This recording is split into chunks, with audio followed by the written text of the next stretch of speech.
please blow the man down. To me way, blow the man down. Blow the man down, please blow him away. Give me some time to blow the man down. We went over the bar on the 13th of May. Way, blow the man down. The galloper jumped and the gale came away. Give me some time to blow the man down. As I was a-walking down Paradise Street, Blow the man down. a saucy young damsel I happened to meet. Give me some time to blow the man down. I says to her, Polly, how do you do? To me way, blow the man down. Says she, none the better for seeing of you. Give me some time to blow the man down. Oh, sailors as tinkers and tailors is meant to be way, blow the man down.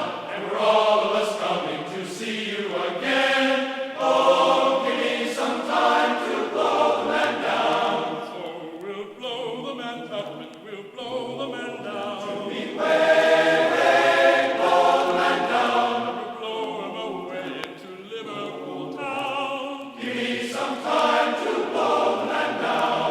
Give me some time to blow the man down. Give me time. Give me time. Give me time. Give me time. Give me time to blow the man down.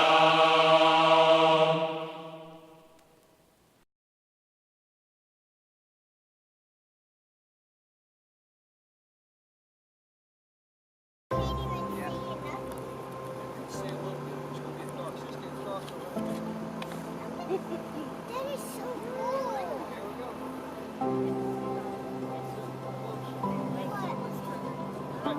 I see it, I see it,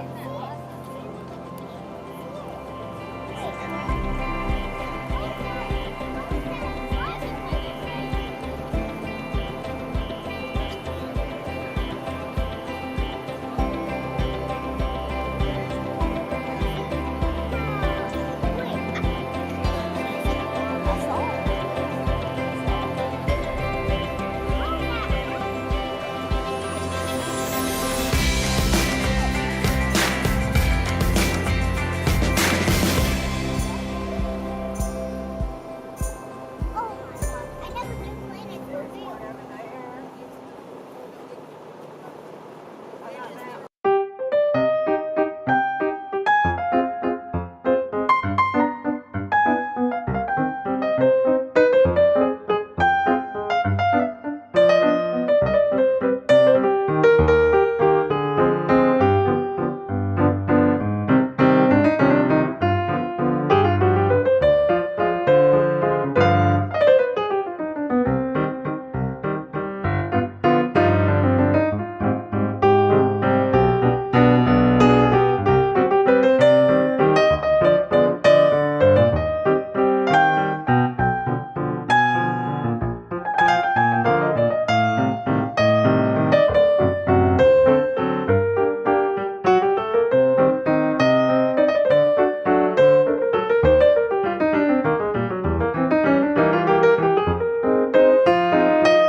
Okay, so as we say in showbiz, the show must go on. We had some issues with the Wi-Fi, so can't get the live stream going. But this is a screen recording of today. It will serve as backup, and hope we can get this uploaded, and then you can watch it instead of watching it live. At least we still have it captured. So, we've already wasted a few moments, so let's just go ahead and get started. This is media production, uh, what I would coin as Creator Academy number 101. And today we're at Fellowship Baptist Academy in Durham, North Carolina. And we are here with the high school seniors, and we're going to discuss media production today. And let me see if I can get the PowerPoint on the screen. And yeah, here we go. A little introduction, a brief introduction about myself. How I got involved with media production is my background is originally in accounting and finance. I went to college at East Carolina University where I studied accounting, got my bachelor's in accounting and studied computers. And then I went on further to get my master's in accounting. And then I stayed for another semester to do tax concentration. And all of that helped me tremendously in my career, and it is the training through that that I believe is what helps me do a good job with media production today, because all of that training and education teaches you how to budget your money and manage your finances, but it is attention to details, and that is what makes or breaks a video project to me. Um, Now, I'll transition into that. While I was at East Carolina, I was involved with Beta Alpha Psi and the Student Accounting Society, and I did a lot of projects as far as like their web and taking pictures and sharing, media content with my student in the College of Business. And then I transitioned, fast forward, 15 years, and I go on a mission trip to Dominican Republic. And while I was there, I went and visited a landfill in the Dominican Republic, in the village of Duquesa.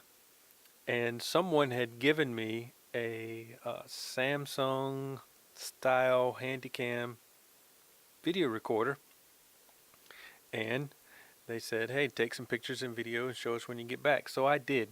And I took pictures of everything. I took video of everything. Maxed out the memory card and maxed out memory card on my phone also. And when I came back, I had all of this content, but no cohesive way to present it to everyone. So I set out on the mission to try to figure out how to do this. And that is what evolved into what we have today, which is Flying Ace Films. Specifically, Flying Ace Films came about because of the drones that are used in media production. I got my first drone because of going to the village of Duquesa. I said, wow, all the video and pictures that I had of all of this trip and, just the emotional things about it, really just didn't do it justice, because to see the size of this landfill and the scale of it, and just exactly how these people are living here in the Dominican Republic, really sought out the drone to use that as a tool to capture that images and then share those, so you can really get a sense of like just exactly what someone's talking about. And that's one of the awesome things about aerial photography and videography, and the fact that instead of having to jump into a airplane or helicopter to get some pictures and video, now you can do it with a smaller scale drone. Um, what's a forward for this? Say, well, media content in a lot of ways is art. It's a form of expression of one's ideas that, reach beyond visual senses, but also by incorporating sound. And so for a long time, the cost of getting into this business was crazy expensive. But all that's changed now. And the biggest limitation now is yourself and your own imagination. So today, through the internet and social media, anyone can become a filmmaker. Right now, the media industry is being revolutionized. So anyone can become a content creating machine. And you, well, you guys are the lucky generation that, if you can create some epic content, then you are in for an amazing ride and hopefully a prosperous career in the media industry. I mean, right now there is a cultural revolution going on within the media industry. I mean, just like today, the time that I had to spend setting up to get this recorded and to set up microphones and cameras and all of these wires and things like that. Well, today there's technology like NDI that will allow you to do this all the setup, but you can do it over Wi-Fi, and you can be in New York City and you can fully, totally manage the whole video production of what's going on right here at this school. And that is amazing. And what would traditionally be the biggest barrier to entry into this as a business or as a part of your business for marketing was the cost of buying all of the assets to do media production. Network television would spend millions and millions of dollars getting permits from the FCC, buying all the equipment, cameras and things like that is super expensive. But with the DSLR, with things like NDI, with uh, NLE, nonlinear editing software, and things that are so much more economically feasible now, with a generous pocket of say $10,000 to $20,000, you can put yourself in business, and you can put out content that competes with even the biggest budget film. So that's one of the really awesome things about uh, uh, the media industry right now.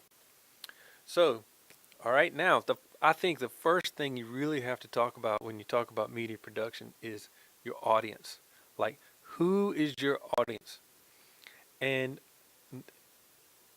zeroing in on that focus is really going to make or break whatever you're doing.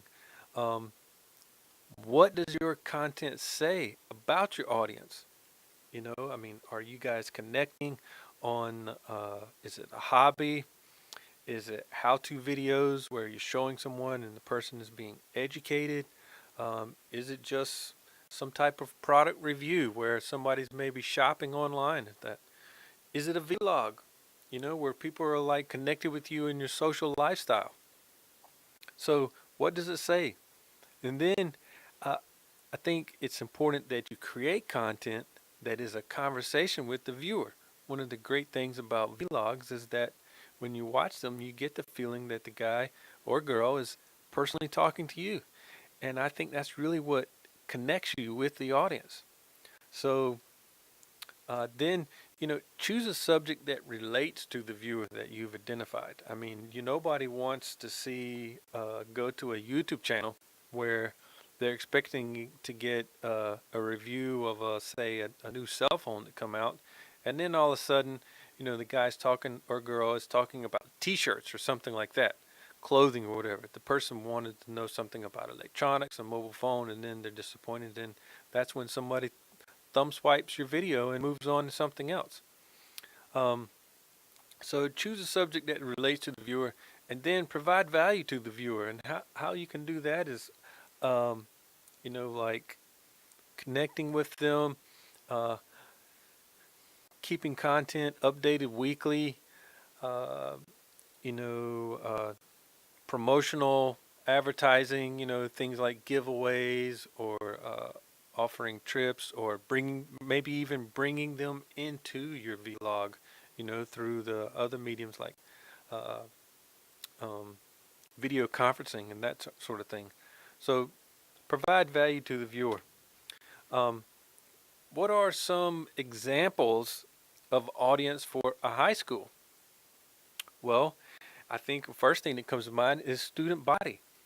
Suppose you were to start, what if you wanted to start broadcasting your live streaming your basketball games, volleyball, or soccer games? I mean, who would be the audience of that type of content? Well, the student body would be, obviously, people within your own school would be interested in watching that type of content. And also the student family, the parents and grandparents and aunts, uncles, nieces, cousins, those kinds of things. They would be interested in keeping up with you and watching what's going on, especially if the content is very professional. And then other schools in the area would definitely want to try to track what's going on with you and be interested. And maybe you guys compete in sports and things like that, or maybe it's just one of your theatrical performances that you do, fundraising event. Then there's also sports fans. Obviously, people that just like any type of sport, and it doesn't have this. I'm not saying all this content has to be about sports per se, but sports fans, they would really connect with your live streaming broadcast or rebroadcast of basketball events, volleyball games, and soccer games. And then college recruiting. I think you see a lot of college recruiters these days, not just from athletics, but from a school in general, like looking at the student's social media to find out a picture of who the student is. Because I believe, and at least it was for me when I was in school, that when you could relate to the college, that you're more involved with things other than just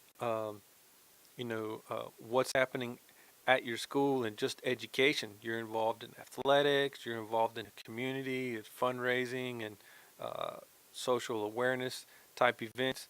Then I think those things look favorably on your college application, because a college wants they don't want kids that just come to class and then go home. There are lots of needs on a university campus that kids can be involved in. So like whether it's maybe you work in concession at the football game or basketball game, or maybe there are like community outreach events, and maybe it's college fraternity and sorority.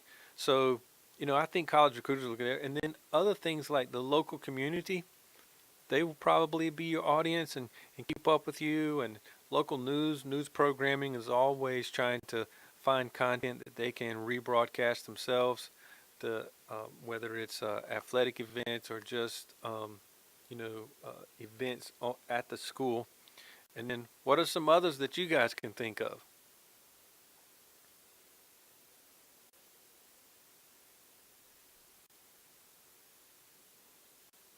And brief moment of silence. Nobody wants to come up with anything. That's good. So we'll just move on to the next one. Now, what types of content you can create? Well, there's business content, there's social media, television shows, sports programming, weddings, uh, documentary films, animation, movies like drama, journalism, and then just personal content. Um, and you guys name anything, other things?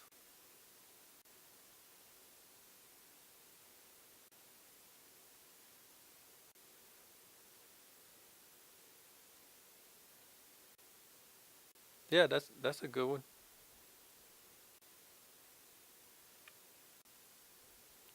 And let's say you wanted to focus in on one of these categories, you could micro focus in on business content. Businesses are putting out materials that are about us, training material, just general marketing, whether it's about product or service, some how-to videos like how do you use your product, their product that they're putting out, or even their promotional events that they're involved in.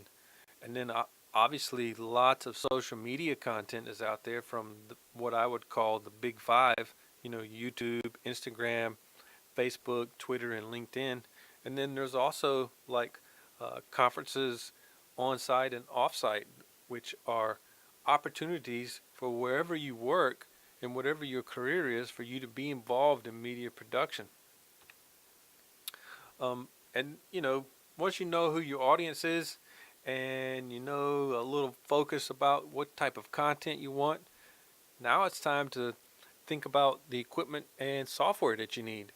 And this is where the list gets somewhat exhaustive, but you need things like cameras, lenses, tripods, monopods, microphones, recorders, monitors, UAS, drones, and yeah, what was that? Yeah, I don't think you're getting picked up the audio from the students, but a student asked the question, what is a UAS? A UAS is an unmanned aircraft system. Technically, drones are SUAS, but that's if it is 55 pounds or less. Then it would be classified as a small unmanned aircraft system. And those are really great tools to get aerial photos and aerial videos of a project that you're working on. Yeah, like yes, there's one up there in the front of the class in that case that's on display, the DJI Inspire Pro, which I use on many projects.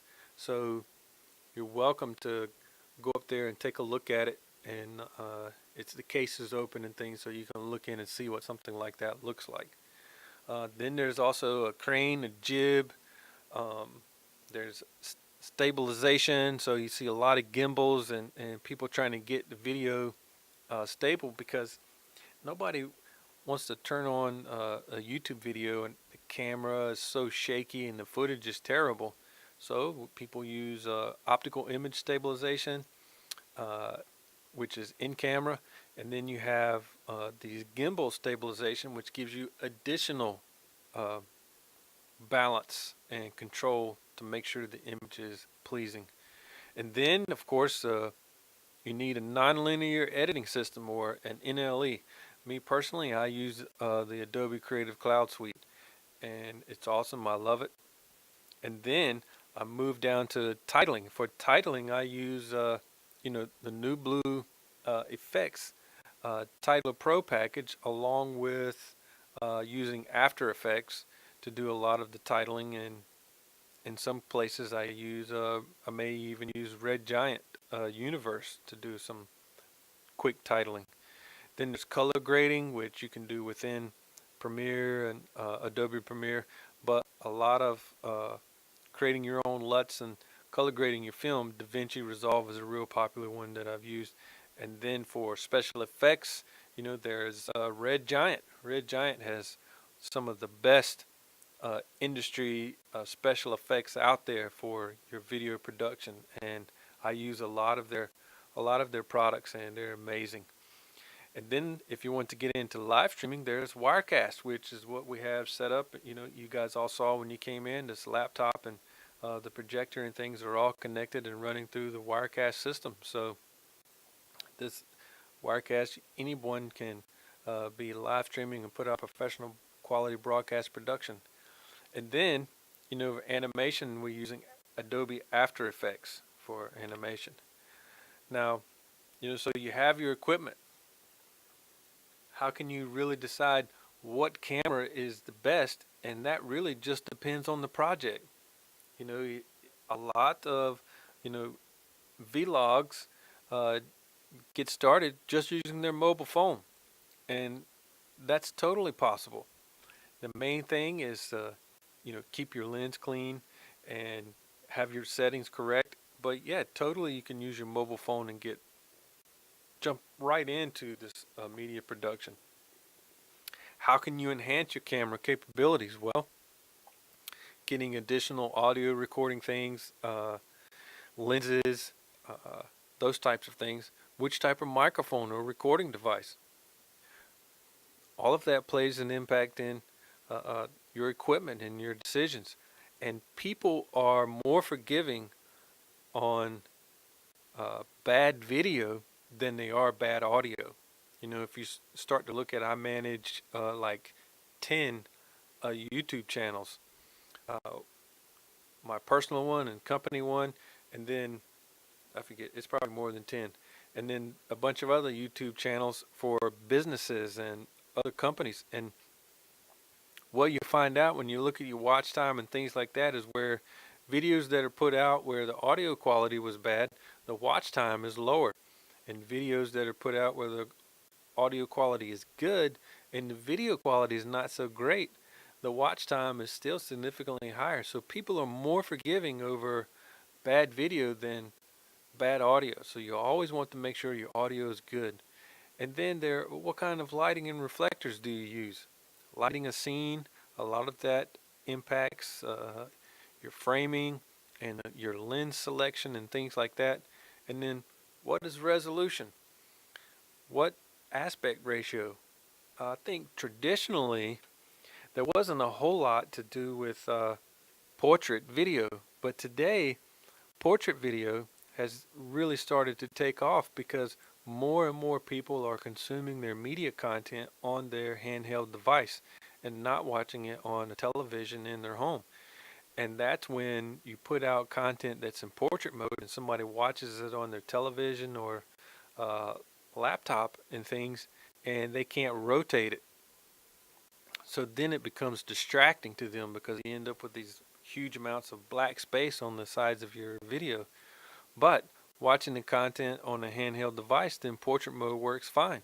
So we're seeing a transition to where people are accepting and watching more portrait filmed content. Look at Instagram TV, for example. Instagram TV only plays portrait mode videos. It doesn't accept landscape videos. And then frame rate. Frame rate is there's a golden rule for frame rate. Frame rate should always be what is it? 1/2 of your shutter speed. Okay, so your shutter speed should be what, double your frame rate. That's what it is. Now here's some examples of cameras. You've got the RE Cineflex camera up there. This is a very expensive camera, and most of us in this room can't afford that type of camera. But then you move over to the right of that, and you'll see there's a Panasonic Lumix. I can't remember if that's a GH4 or GH5, but look, that is a couple $1,000 camera, and you can create some amazing cinema quality content from that. Move over to a Handycam. A Handycam still does really well. Small. Then there's a point and shoot camera, and then the mobile phone, and then the GoPro. How many of you in here's got a GoPro camera at home? Okay, a couple of hands. Well, GoPros, they work really well because they're small and they travel well, and they really do capture some really good quality content. And then you've got a PTZ camera, which you see here in the little dome looking shape. Well, these cameras are called PTZ, and PTZ stands for pan tilt zoom. And that means a operator can remotely control the pan, the tilt, and the zoom of these cameras, thus essentially eliminating the need to have a person man that camera. And these cameras have really excelled greatly. This is a Panasonic 4K PTZ camera, and it does a really incredible job. Now, once you've got your cameras and things, then you'll move over into monitors, and needing a monitor so that you can see what your camera sees. You can look at it and see the color quality and the framing and things, and being able to put aspect ratios and safe margins and things like that on the screen really help you. So we move from that monkey scene there into a DSLR with a Atmos Ninja monitor recorder attached to it. And that's really what you see in a lot of videos now, and people videoing, you see somebody. And then we go through that, and there's the cinema lenses. Then you need a tripod. And then here's a simple setup with someone that's a really popular vlogger, and they just have their mobile phone, and they have a really nice microphone attached to it, and that's basically all they use. And this person has like 2 or 3 million followers on their YouTube channel, and they're considered a influencer, right? How many of you in here follow these people on YouTube? Yep. And how many of you have a social media account? You guys Instagram? Okay, everybody here has one. Well, what about YouTube? Oh, just a couple. And then what about Facebook? Okay, here all the hands go up again, right? And then Twitter. How about Twitter? We don't want to leave them out. And a couple of you here. But that's, every one of you in here you are really content creators yourself, and you're creating media content and you're putting it out there for the public. Now, here's a little graph that you need to understand microphones. And I had a graph that I was going to use, but I was afraid there was some copyright issues with it, so I just took it and drew this out on my phone. But here are the main microphone patterns that you really need to be familiar with.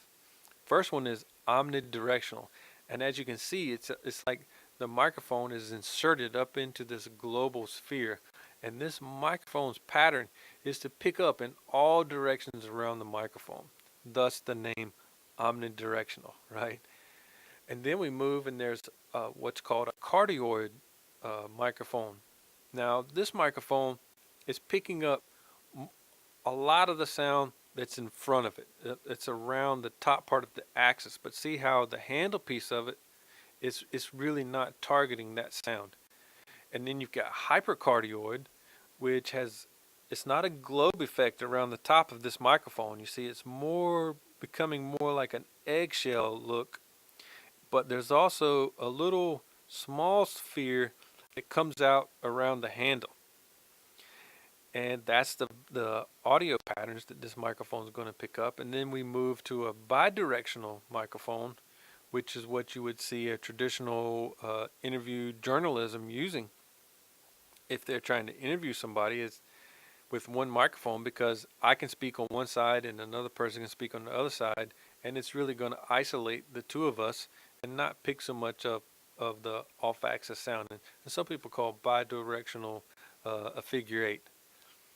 And then we go into directional or shotgun microphone, and these are my favorite. I mean, these microphones is just incredible to me how they've been able to figure out how these microphones can focus on the sound that well. I know I shot some with a Sinal MC24L, and it just did fantastic. You can be on the airstrip, and somebody can be on the airplane with the engine running, and yet you can point this shotgun microphone directly at this person, and you couldn't even hardly hear the airplane engine running, which wasn't even but just 50 yards away from them.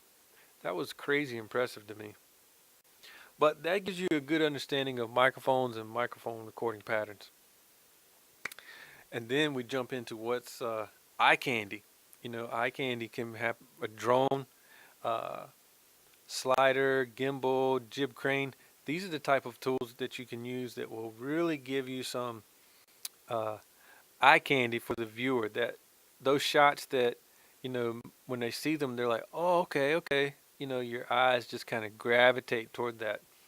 So those are tools that you can use to really generate some eye candy. But as we go through all of it, it comes down to just the basics. And that is having a camera, a tripod, and a microphone. And a compelling story or idea. These are the basics of media production. I mean, with just those three things, anyone can be out there and anybody can create some really awesome content. And many vloggers and influencers out there, people on their YouTube channels and things like that, like they all got started with just their mobile phone and a tripod, some way to keep the phone steady, whether it was a Joby Gorilla or just a simple desktop stand. I mean, but that's the type of thing that you need. It really is that simple, and it's all about your story or your idea. So let's watch this video that we have about, it's just a few minutes, but this will give you an idea of this person, vlogger, captured this video footage just with their mobile phone, the audio and the video, and just put some simple titles up there. And yet this video reached over like 27 million views, I think, 26 million views. So let's take a look at that and see what's going on with this guy's video.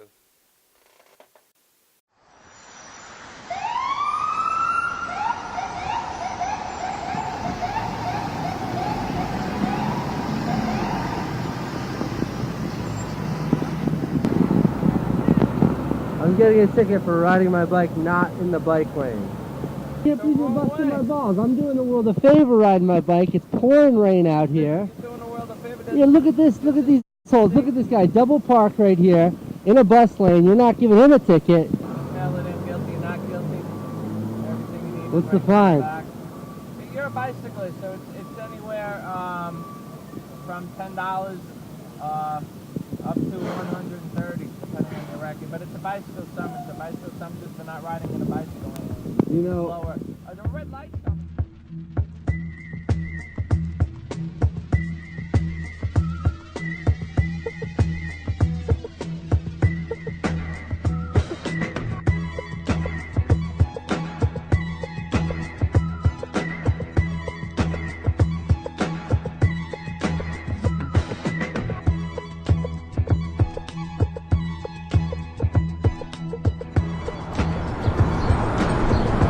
so I got a ticket for not riding in the bike lane, but often there are obstructions that keep you from properly riding in the bike lane.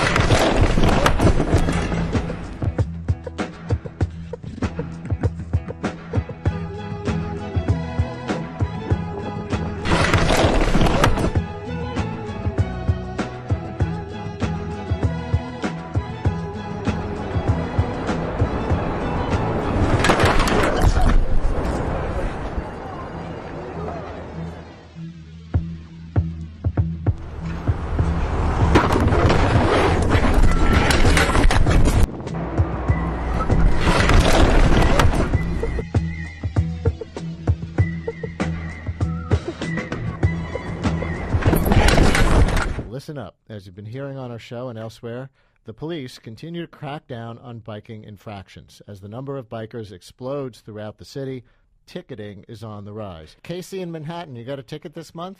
Yeah, I got a ticket about 3 weeks ago for riding my bike not in the bike lane.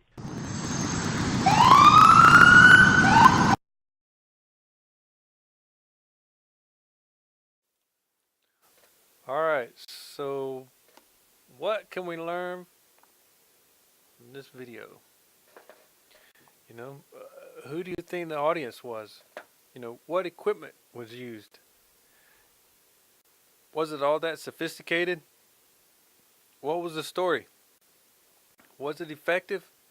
I think it showed up on the screen there the little note that says, shot on a mobile phone, and it currently has 21 million plus views on YouTube. So what you can see is that really all this expensive gear and all of these things they're all great. They're all well and good. But what really drives a story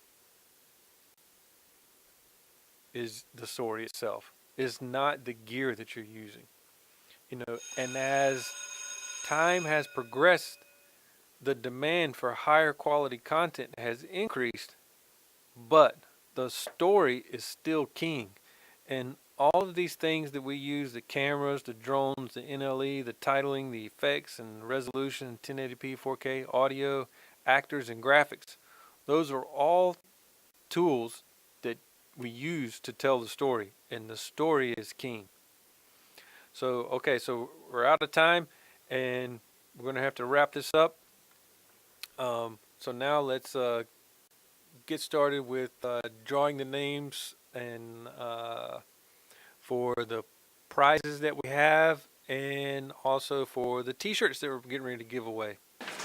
And all right, so Red Giant donated, anybody in here who Red Giant 1-year subscription to their Universe, and Universe is like a very sophisticated editing tool. in making your videos. So if you want to create some videos, any of you make videos at home? Becca! Okay, so, well, I hope you win it, Becca, all right? And I'm just going to mix this up right here. And let's see. All right, Blake Perry.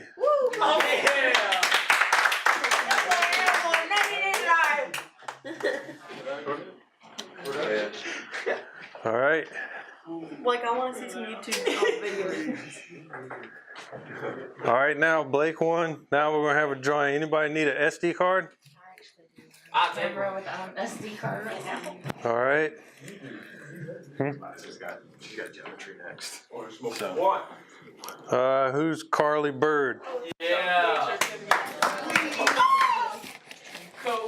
Carly Bird, here you go. Thank you. All right, now let's see.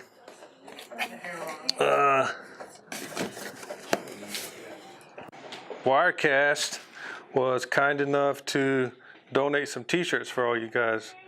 So I can give out my next class. yeah. Do you have the list? Yeah, I got a list. Everybody's got a shirt from him. Thanks, man. Yeah. Yeah, cool. So, yeah.